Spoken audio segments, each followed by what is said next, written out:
Hello everyone, आज हम discuss करेंगे difference between caissons and coffer dam and थोड़ा डिटेल में करेंगे ताकि आपका वो टॉपिक भी थोड़ा प्रिपेयर हो जाए। तो सबसे पहले अगर डिफरेंस आता है तो आपको डेफिनेशंस लिख लेना है।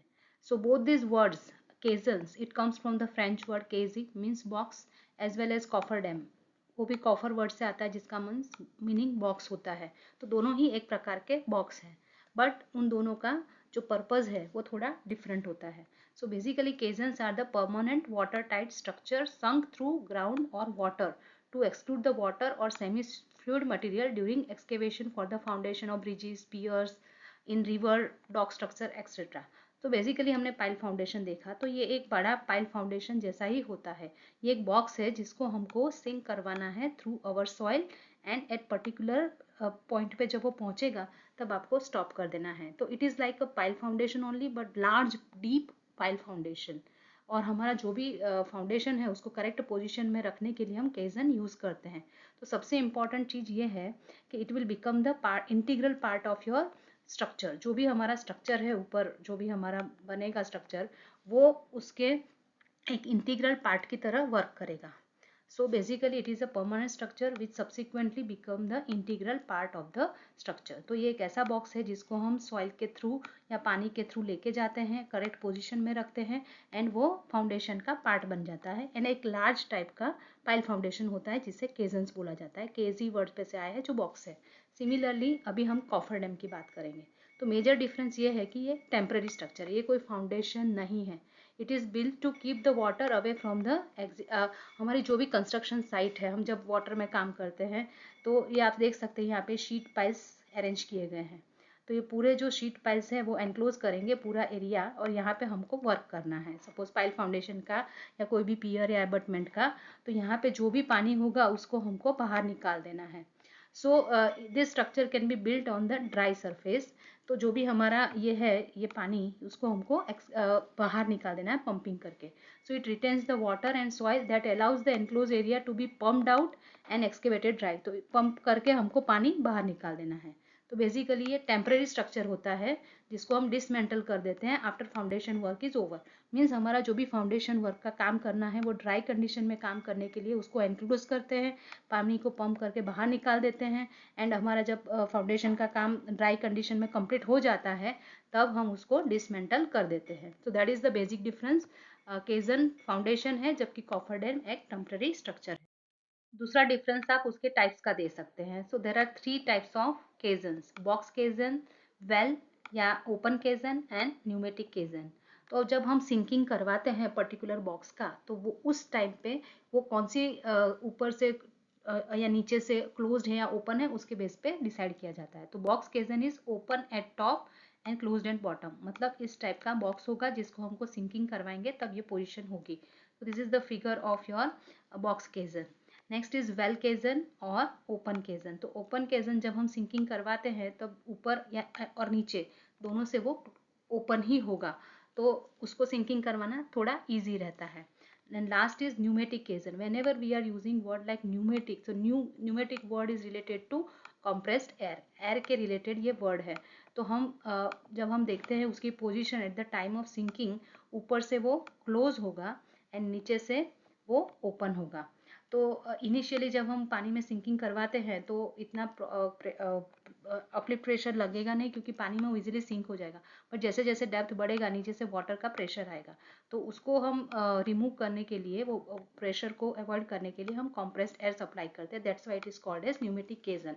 तो अंदर जो भी इंसान काम करते हैं तो उनको वेरी हाई प्रेशर पे काम करना पड़ता है, इसीलिए 35 metre that is the limit of pneumatic caisson. उससे ज़्यादा हम काम नहीं करवा सकते पर्टिकुलर वर्कर को, अदरवाइज केजन सिकनेस होता है। सो न्यूमेटिक केजन में केजन सिकनेस होता है वो आपको पता होना चाहिए। तो ये तीनों टाइप के केजन आपको प्रिपेयर करने हैं फॉर द एग्जामिनेशन।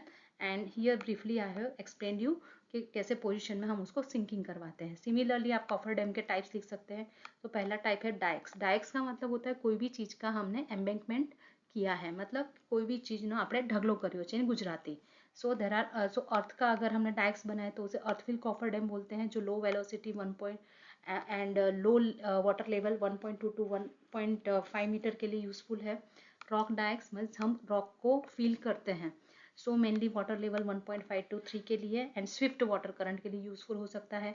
सैंडबैग अगर हम रखते हैं तो सैंडबैग कॉफर डैम उसे बोलते हैं। तो ये नॉर्मली डाइवर्ट करने के लिए फ्लो को यूज़ होता है। तो कोई भी चीज़ का हम एम्बैंकमेंट या फिलिंग करते हैं तो उसे डाइक्स बोला जाता है। तो earth fill, rock fill and sandbag coffer dam आप लिख सकते हैं। Then single wall coffer dam, double wall, cellular, timber crib और rock fill crib coffer dam, concrete dam, movable और सस्पेंडेड कॉफर डैम। तो आप टाइप्स भी उसमें मेंशन कर सकते हैं। एंड फॉर एग्जामिनेशन थोड़ा आपको ये भी देख लेना है। अभी दूसरे हम पॉइंट्स डिस्कस कर लेते हैं। सो केजन्स की बात करें तो it may be constructed on dry river bed, launched and floated to the site of the work. मतलब हमको वहाँ पे काम करवाना है बाहर रिवर बेड के पास आसपास, उसको लॉन्च करना है, पानी के ऊपर फ्लोट करवाना है, उसके बाद उसका सिंकिंग करना है and you have to reach at a particular desire depth. जबकि हम कॉफर डैम की बात करें तो जो भी हमारा एरिया है उसके आसपास ही हमको काम करना पड़ेगा। तो सपोज ये एरिया है तो हमको पूरा एरिया एनक्लोज करना पड़ेगा। तो it is generally constructed on the site around the area to be enclosed. So जब हमारे पास प्लान एरिया छोटा होता है एंड डेप्थ ऑफ वाटर ज़्यादा होता है तो हम प्रीफर करेंगे कि हम केजन के लिए जाए। बट जब हमारा प्लान एरिया बहुत ही बड़ा होता है और डेप्थ ऑफ वाटर कम होता है, मतलब पंपिंग हमको कम करना पड़ रहा है और प्लान एरिया बड़ा है, तो प्लान एरिया बड़ा होगा तो हम उतना बड़ा बॉक्स नहीं इंसर्ट कर सकते, मीन्स केजन यूज़ नहीं कर सकते। तो हमको बहुत बड़ा एरिया शीट पाइल से एनक्लोज करना होगा और फिर डी वाटरिंग करना है। तो जितना डेप्थ ऑफ वाटर कम रहे उतना अच्छा है। तो प्लान एरिया जहाँ लार्ज है और डेप्थ ऑफ वाटर कम है वहाँ पे हम कॉफर डैम प्रीफर करेंगे, उसको पंपिंग करके बाहर निकाल देंगे, फिर अंदर जो भी हमारा फाउंडेशन वर्क है हम करेंगे। It is preferred when foundation soil contains boulders and driving of sheet pile is impossible और वेरी डिफिकल्ट। जो बोल्डर्स अगर होंगे तो शीट पाइल उस पर आप इंसर्ट नहीं कर सकते, जबकि कॉफर डैम में तो हमको शीट पाइल ही इंसर्ट करनी है क्योंकि हमको पूरा जो एरिया है कवर करना है। मैंने शीट पाइल आपको करवाई है, it is a non load bearing pile. तो कॉफर डैम में normally to enclose the area sheet pile से यूज़ होती है। तो जहाँ पे हम इजीली ड्राइव कर सकते हैं वहाँ पे हम कॉफर डैम यूज़ करेंगे। Where the water can't be dewatered easily, caissons should be constructed. So due to this limitation of depth of water, nature of soil to be penetrated and permeability of soil below foundation level, जैसे मैंने बात किया कि जहाँ पे D watering बहुत easily आप नहीं कर सकते वहाँ पे आप केजन के लिए जाएं, लेकिन आप जहाँ पे इजीली डी वाटरिंग कर सकते हैं तो आप वहाँ पे कॉफर डैम प्रीफर कर सकते हैं। केजन जनरली कहाँ कहाँ यूज़ होता है? ब्रेक वाटर, मतलब जो सी ओशन या सी होता है उसका जो वेव्स एंड टाइड्स को रोकने के लिए ब्रेक वाटर या सी वॉल बनाया जाता है, क्वे वॉल, डॉक स्ट्रक्चर, उसके नीचे हम केजन्स लगा सकते हैं। As well as foundation of piers and abutments of bridges के नीचे जो पियर्स होते हैं एंड पे जो एबटमेंट्स होते हैं उनके नीचे भी हम केजन्स यूज़ करते हैं। जबकि कॉफर डैम आप for the construction of foundation of piers and abutments of bridges and dams, मतलब बड़ा एरिया है तो उसको आप एनक्लोज करके वहाँ पे बहुत सारे पियर्स का फाउंडेशन आप कर सकते हैं। तो that is the major use of coffer dam and once foundation is done आपको उसको डिसमेंटल कर देना है। तो मैंने बहुत ही डिटेल में आपको ये डिफरेंसेस समझाए ताकि आपको केजन्स एंड कॉफर डैम एग्जैक्टली क्या है वो भी थोड़ा समझ में आए। सो अभी मैंने थोड़े फिगर्स रखे हैं for the explanation purpose. So breakwater, it is a structure built offshore to protect the coast or the harbor from the force of waves. जो भी सी वेव्स आते हैं उसको रोकने के लिए ये ब्रेक वाटर बनाया होता है। तो उसके नीचे आप देख सकते हैं ये केजन होता है।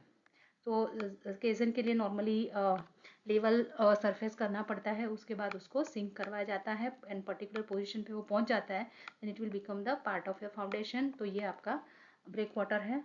ये सी वॉल है जो जनरली इरोजन एंड फ्लडिंग को रोकने के लिए किया जाता है। तो जनरली वो शोर के पैरेलल कंस्ट्रक्ट किया जाता है। तो breakwater and sea wall के नीचे आपका नॉर्मली फाउंडेशन में केजन्स हो सकता है। Next, dock structure. So basically dock का मतलब होता है कि वो एक एनक्लोज एरिया होता है वाटर के अंदर for loading, unloading and repair of the ships. तो ऐसा जो भी आपने देखा है ये floating structure in water and this is actually the dock structure, जहाँ पे शिप में से loading, unloading, repair of ships ये सब के लिए यूज होता है, जिसे डॉक स्ट्रक्चर बोला जाता है। तो उसके नीचे भी केजन्स होते हैं। देन ब्रिजेस, के नीचे जो पियर्स एंड एबटमेंट्स होते हैं उसके नीचे भी केजन्स होते हैं। तो ये वेल टाइप ऑफ केजन बताया गया है। So this is a well type of caisson जहाँ पे नीचे ये कटिंग एज होती है, कट करने के लिए जब हम उसको इंसर्ट करते हैं। This is curve, this is tending part जो मेन पार्ट होता है आपका वेल केजन का। देन टॉप प्लग किया जाता है, सैंड फिलिंग किया जाता है पहले, then well cap, then pier बनता है। एंड उसके बाद आपका ये सब structure and then superstructure जो हम देखते हैं डेक स्लैब। सो जो भी हम ब्रिज के पियर्स देखते हैं उसके नीचे नॉर्मली या तो पाइल फाउंडेशन होता है या तो केजन्स होते हैं। It is also caisson is also use for the quay wall. So ये एक अर्थ रिटेनिंग स्ट्रक्चर होता है which is use to dock the floating vessels and transfer the goods. तो ये बड़ी बड़ी जो क्वे वॉल होती है उसके नीचे भी हम केजन्स लगा सकते हैं। Then this is the figure of box caisson. अभी ईच टाइप ऑफ केजन जो मैंने डिस्कस किया तो आप देख सकते हैं जब ये सिंकिंग करवाने, ये फ्लोट करवाया हुआ है, यहाँ पे फ्लोट करवाएंगे पर्टिकुलर पानी पे, उसके बाद उसको नीचे पानी में सिंकिंग करवाएंगे। तो ये ओपन पोजिशन में है एंड नीचे से वो क्लोज पोजिशन में, तो ये बॉक्स केजन है। Then this you can utilise. तो बॉक्स केजन जब भी हम यूज़ करते हैं तो हमको लेवल करना होता है बॉटम पे, तो ये सैंड कारपेट देख सकते हैं। फिर once we are launching it and sinking it particular level पे पहुंच गया, उसके बाद पूरा फिलिंग कर दिया जाता है एंड देन आपका जो भी पियर्स या अबटमेंट्स है उसको आप उससे ज्वाइन कर सकते हैं। So this is the plan, उसमें 4 बॉक्सेस बने हुए हैं। Then this is well foundation means open at top and bottom. जब हम उसको सिंकिंग करवाते हैं वो ओपन ही होगा।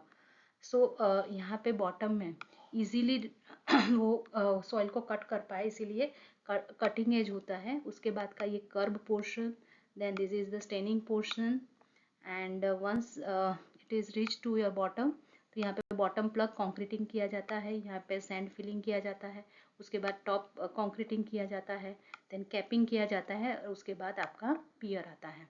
सो these are the various components parts of well foundation और open caisson. Then this is pneumatic caisson. So as I told you, compressed air. So here you can see the compressed air pipe to keep the water away. और जब भी हम उसको launch करेंगे तो ऊपर से वो बंद होगा, नीचे से वो खुला होगा। तो इनिशियली तो इजीली पानी में जाएगा, बट जब वाटर का प्रेशर अपलिफ्ट प्रेशर उसको रोकेगा तब हम कॉम्प्रेस्ड एयर के थ्रू उसको हम अवॉइड करेंगे। एंड हायर प्रेशर पे यहाँ पे आप देख सकते हैं मैन लॉक, एयर लॉक। तो यहाँ पे यहाँ से एंटर होंगे इंसान जो यहाँ पे एक्चुअली वर्किंग चैम्बर में काम करेंगे एट वेरी हाई प्रेशर। यानी जो कोई भी नॉर्मल इंसान है वो मैक्सिमम 343 किलो न्यूटन पर मीटर स्क्वायर इतने प्रेशर पे काम कर सकता है। और उसको अगर हम इक्वेशन में डाल के देखें तो maximum 35 metre, that is the depth up to which worker can work in the pneumatic caisson, otherwise caisson sickness हो जाता है। सो ये जो भी आपके देख सकते हैं shaft that are used for the taking out the material as well as अगर उसे हम मटेरियल लॉक भी बोल सकते हैं। तो working chamber is the chamber जहाँ पे एक्चुअली वर्कर्स काम करते हैं। तो यहाँ पे जो भी बॉटम है वहाँ तक वो पहुँच सकते हैं और एक्चुअली हम देख सकते हैं पूरा फाउंडेशन कैसा बन रहा है। देन हम थोड़ा different types of coffer dam भी देख लेंगे। This is earthen type of coffer dam. तो यहाँ पे अर्दन फिलिंग किया गया है। So low velocity and lower depth के लिए यूज़ कर सकते हैं। Then this is rock filled coffer dam. तो ये रॉक्स रखे गए हैं, इसके नीचे हमेशा शीट पाइल होती है to avoid the water. Once अगर ये हम कर देते हैं हमको डी वाटरिंग करना है। Then sandbag coffer dam. तो ये जो भी सीमेंट के बैग्स है उसके अंदर सैंड डाल के हम कोर्स को डाइवर्ट कर सकते हैं पानी के। Then single wall coffer dam. So here you can see all are sheet piles. ये सब sheet piles हम insert करते हैं and using all these struts and all we are providing support. Then पानी को हमको de water करना है। जो भी अंदर का एरिया है यहाँ पे हम हमारा जो भी फाउंडेशन है वो कर सकते हैं। So these are the sheet piles. Sheet piles are to be inserted in the larger area. De watering करो and then अंदर काम करो। तो ये एक ही शीट पाइल है तो उसे सिंगल वॉल कॉफर डैम बोला जाता है। एक ही रो ऑफ शीट पाइल्स है। ये double wall sheet pile coffer dam है। तो यहाँ पे आप देख सकते हैं ये एक 1 रो ऑफ शीट पाइल है, ये second row of sheet pile है। हमको यहाँ पे काम नहीं करना है, बट यहाँ पे कुछ फिलिंग मटेरियल हम डालेंगे एंड पूरा एनक्लोज किया जाता है। तो बहुत ही बड़ा एरिया हो तो डबल वॉल कॉफर डैम हम यूज़ कर सकते हैं। यहाँ से पानी को डी वाटर करना है और फिर हमको काम करना है। तो यहाँ पे आप देख सकते हैं 2 रो ऑफ शीट्स है, इसीलिए उसे डबल वॉल कॉफर डैम बोला जाता है। देन सेल्यूलर कॉफर डैम, तो यहाँ पे सेल्स होते हैं, उसको हम इंसर्ट करते हैं। तो here you can see this steel cell, उसके अंदर फिर मटेरियल भरा जाता है, एक सेल बन जाता है, उसके बाद दूसरा सेल, तीसरा सेल, तो बहुत ही लार्ज एरिया होता है। तो सेल्यूलर कॉफर डैम हम यूज़ कर सकते हैं। फिर पानी को डी वाटर करके अंदर हम फाउंडेशन का काम कर सकते हैं। सो ये लॉन्चिंग हो रहा है पर्टिकुलर सेल का। तो here you can see for the very large area you can go for the cellular coffer dam. And this is timber crib coffer dam. तो ये टिम्बर की क्रीब है, उसके अंदर रॉक भरे जाते हैं। So that is called as timber crib coffer dam. Then this is concrete coffer dam. तो ये कॉन्क्रीट का प्रीकास्ट स्ट्रक्चर है, उसी को हम लॉन्च करते हैं एंड देन उसको हम सिंक करवा के पर्टिकुलर अगर हमने पियर है, बहुत सारे पियर्स हैं, तो ऐसे छोटे छोटे कंक्रीट के डैम हम वहाँ पे ले जाके उसमें से पानी डी वाटर करके यहाँ पे हम वो पियर्स का काम शुरू कर सकते हैं after doing dewater. Then movable और सस्पेंडेड कॉफर डैम। तो this kind of movable coffer dam आप लॉन्च करके वहाँ पे से पानी निकाल के ड्राई कंडीशन में काम कर सकते हैं। सो दिस इज मूवेबल और suspended coffer dam. So along with the difference of केजन and coffer dam, मैंने ब्रीफली थोड़ा ओवरव्यू आपको केजन एंड कॉफर डैम का भी दिया है। तो आई होप दैट आपको ये लेक्चर बहुत ही ज़्यादा यूज़फुल हुआ होगा। तो एग्ज़ाम के लिए जब भी आप जाएँ तो डिफरेंस तो आपको पता ही है, बट थोड़ा केजन एंड कॉफर डैम को भी प्रिपेयर करके जाना है, क्योंकि वो भी एग्ज़ाम में काफ़ी बार पूछा जाता है, particularly types of coffer dam and types of caissons. So I hope that आप अच्छा करेंगे एग्ज़ाम में। अगर आपको ये लेक्चर अच्छा लगा तो प्लीज़ लाइक करें, share with other students, also comment भी कर सकते हैं एंड सब्सक्राइब माई चैनल अगर आपने नहीं की है तो। Thank you so much.